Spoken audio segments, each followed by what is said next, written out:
S M সাহেব মুস্তাফিজ, মানে নতুন দল এনসিপি, আপনাদের ছাত্র সংগঠন, আপনার গণ অভ্যুত্থানের সময় নেতৃত্ব দিলেন, আপনাদের কথায় লাখো মানুষ রাস্তায় নামলো, এত জীবনদান, এত বলিদান, এত মানুষ আহত হলো। ডাকসু এবং জাকসুতে আপনাদের যে অবস্থা, জাকসুতে মনে হয় আপনাদের সরাসরি প্যানেল ছিল না, এটাতে সন্তুষ্ট আপনারা? প্রথমে আপনাকে ধন্যবাদ জানাচ্ছি এবং যারা দেখছেন এবং সমালোচক যিনি আছেন শুভেচ্ছা নিয়ে বক্তব্য শুরু করছি। আমরা তো প্রথমেই এটা আমাদের ক্লিয়ার করে নিয়েছি, আমরা আসলে এজুর ভিত্তিক রাজনীতি করছি না। বাকচাষ যেই ছাত্র সংগঠনটি হয়েছে তাদের সাথে আমাদের একটা আদর্শিক মিল আছে এবং অভ্যুত্থানের পরবর্তীতে আমাদের যারা স্টুডেন্ট লেভেলে যারা সহযোগিতা আছেন তারা এই দলটি গঠন করেছেন এবং আমরা তাদেরকে সমর্থন করি, কিন্তু আমাদের জায়গা থেকে ডিসিশন মেকিং জায়গা মানে ওইটার সরাসরি কানেকশন নেই। এবং খুব কম সময় ধরেই আসলে এই ছাত্র সংগঠনটি গঠন হয়েছে এবং যেভাবে ফাংশন করার কথা সেই জায়গা থেকে ছাত্র শিবির খুবই ভালো করেছে, এটা আসলে তাদেরকে ক্রেডিট দিতেই হয়। ছাত্রদলও ভালো করেছে, কিন্তু মানে বাকচাষ যে একবারে খারাপ করেছে তা কিন্তু না। বাকচাষ হচ্ছে আমি লিস্ট করে রেখেছি, মানে ডাকসুতে 2টি হলের ভিপি বাকচাষ থেকে এসছে, জিএস 6টি হলে এসছে, এজিএস 3টি হলে এসছে। তো এটাও তো একটা সাফল্য, অবশ্যই সাফল্য। তো সেই জায়গা থেকে আমি মনে করছি না যে আসলে আমাদের সেরকম পরাজয় বা এরকম কিছু হয়েছে। নতুন একটা দল, মানে আমাদের কম্পারিজন করা হচ্ছে শিবিরের সাথে, ছাত্র দলের সাথে আমাদের যেই সমর্থিত যে ছাত্র সংগঠনটা আছে। তো সেই জায়গা থেকে আমি মনে করছি আমাদের ছাত্র সংগঠনটি ভালো করেছে, বা ছাত্র দলের সম্ভবত শুধুমাত্র জগন্নাথলের ভিপি এসছে আর কি। আর জাহাঙ্গীরনগরের যে জায়গাটা সেখানেও বাকচাষের সমর্থিত সম্ভবত একটা প্যানেল আছে।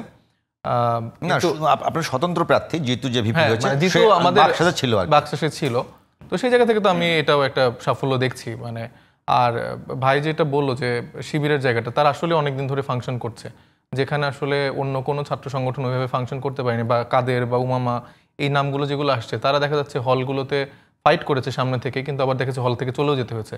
কিন্তু শিবিরের যারা আছে কোনো না কোনো ফরম্যাটে তারা আসলে ওইখানে থেকেছে, ছাত্রদের সাথে একটা ওয়েলফেয়ার রাজনীতি করেছে এবং গত 1 বছর ধরে, মানে এটাও তাদের ক্রেডিট দিতে হবে যে 1 বছর ধরে খুবই প্ল্যান্ড অনুযায়ী ওয়েলফেয়ার রাজনীতি বলেন, ছাত্রদের সাথে একটা কানেকশন করা, সেই জায়গা থেকে আমি মনে করি যে ছাত্রদলের যে জায়গাটা সেটা আসলে অনেক বেশি চাঁদাবাজি, টেন্ডারবাজি বা এরকম অনেক কিছু জড়িয়েছে। আবার বাকচাষের জায়গাটা থেকে শুরু করে তারা আমার মনে হয় খুব বেশি কানেক্টেড হতে পেরেছে এই সময়টাতে।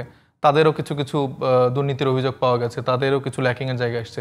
তো সব জায়গা থেকে ছাত্ররা আসলে যে যাদের সাথে বেশি কানেক্টেড ফিল করেছে তাদেরকেই জয়ী করেছে এবং এটাকে আমি মনে করি যেটা একটা কথা বলবেন একেবারেই যে বিষয়টা, এটা কি আসলেই আপনাদের ওই যে কানেক্টেড হওয়া বা কাজ করতে না পারা, বা শিবির দীর্ঘদিন হলে ছিল অন্য ফরম্যাটে, তারা বাঁধন বলেন, তারা ডিবেটিং সোসাইটি বলেন, অন্য যে সংগঠনগুলো আছে সংগঠনগুলো করেছে, শুধু কি এইটা নাকি আপনাদের বক্তব্যের ভিতরে কোনো কারণে আওয়ামী লীগ যেভাবে প্রতিপক্ষকে ঘায়েল করতো সেই ধরনের কিছু এসছে? যদি উদাহরণ হিসেবে বলি, একেবারে আপনাদের যে ভিপি প্রার্থী ছিলেন সম্ভবত আব্দুল কাদের, সরাসরি কোন স্যার জামাত করেন, কোন স্যার জামাতের কোন পদে আছেন না আছেন এগুলো নিয়ে আক্রমণ করার চেষ্টা করেছে।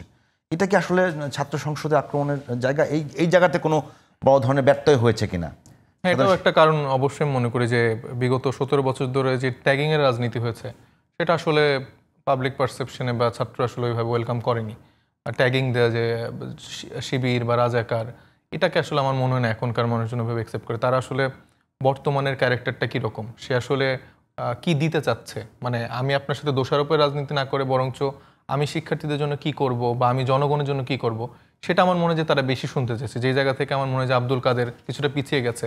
সে প্রথমে কিন্তু আপার হ্যান্ডেই ছিল, কিন্তু আমার মনে হয় যে 1 বছর ব্যাপী তার যে রাজনৈতিক পথ চলা বা তার যে বয়ানগুলো, সেটা আমার মনে হয় যে সামহাও তাকে পেছনে নিয়ে গেছে কিছুটা। আর সেই দিক থেকে শিবিরের জায়গাটা আমি দেখেছি যে তারা কোনো রকম ওরকম বিতর্কে জড়ায়নি, বরঞ্চ তারা তাদের কাজটা করে গেছে। মানে তাদের একটা বড় সাপোর্ট আছে, মানে ফিনান্সিয়ালি যদি আমি বলি সেটা কিন্তু একটা বড় সাপোর্ট তারা পেয়েছে। তারা বিভিন্ন আমরা দেখেছি যে ওয়েলফেয়ার রাজনীতিটা খুব সুন্দর করেই তারা করেছে, ছাত্রদেরকে বিভিন্ন সাপোর্ট করা, তারপরে কি বলে ফিল্টার বা এরকম অনেকগুলো কাজ আমরা দেখেছি করেছে। তো সেই জায়গা থেকে আমার মনে হয় যে যখন একটা গ্রামের থেকে একটা ছেলে ঢাকা বিশ্ববিদ্যালয়ে পড়তে আসে, তারা যখন এরকম একটা সাপোর্ট একজনের থেকে পাচ্ছে, তো তাদের প্রতি একটা আলাদা ভরসার জায়গা তৈরি হয়। এবং আমি মনে করি যে নতুন বাংলাদেশের জায়গায় আসলে এই ট্যাগিংয়ের রাজনীতিটা আসলে কেউ ওইভাবে ওয়েলকাম করছে না, এবং আমাদেরও সবার আসলে বের হয়ে আসা উচিত যে কেউ শিবির করলে যে সে রাজাকার বা এই জায়গা থেকে বের হয়ে আসা উচিত।